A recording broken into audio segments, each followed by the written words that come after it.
What you got for me, bro? What you thinking about now? What you working on? Really just trying to sustain, well, outside of like promotion, which is what like I feel like my weakest point is like how to constantly, keep yourself relevant, because you've been doing this for a very long time. How do you always like find that added motivation to be in that right place? Something's going on. You always want to be there, not even not to ride away, but to let them know that you're there, and to provide the insight you have, and then maybe learn how they can collaborate with you to make something bigger. Like, how do you keep that mindset? How do you get to that point? I think you just gotta know what is really. First, let me just say, I feel like you're ahead of most, man, on a good promotional awareness. Like, you might not feel like that because I think you're probably looking at a bigger bar, so dope. You know what I mean? But I feel like you have way more awareness about what you're doing and vision in what you're doing. Like everything I saw with Spirit Gunner and your project, and I love too how you're really active with Damon Lillard's the 4-Bar Friday. Yeah. In on that, and it's just like you're staying very active. What is it more specific that you're kind of like trying to figure out? Because I from just me viewing, like I'm like, okay, like Cam, I feel like I see what you're. I feel like the consistency, like is more because you've been doing it consistently.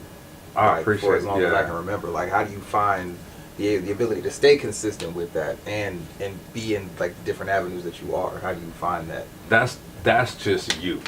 So that's really like, I think you growing on to what you're doing now. Like, however 4-Bar Friday popped up in your head and you were like, let me start rocking this. That same thing, because it came innately to you.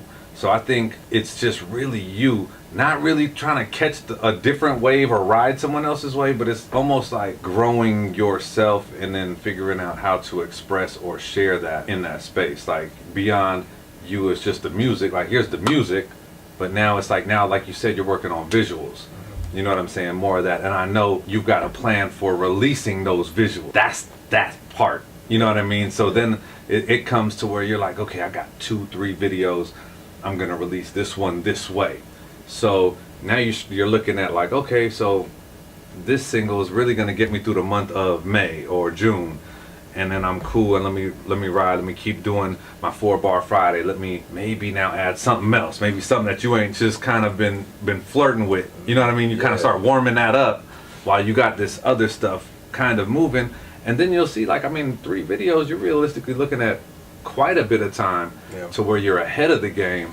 And I think that's really what it is to being consistent, because what I've noticed too in just putting content out and sharing, it's like when you share a lot and you're just going, if you're not ahead, you run out. And then you're like, well, what am I doing? You know what I mean? So I think it's like finding that good balance of really looking at your longer picture and then really paying attention to the details of the day.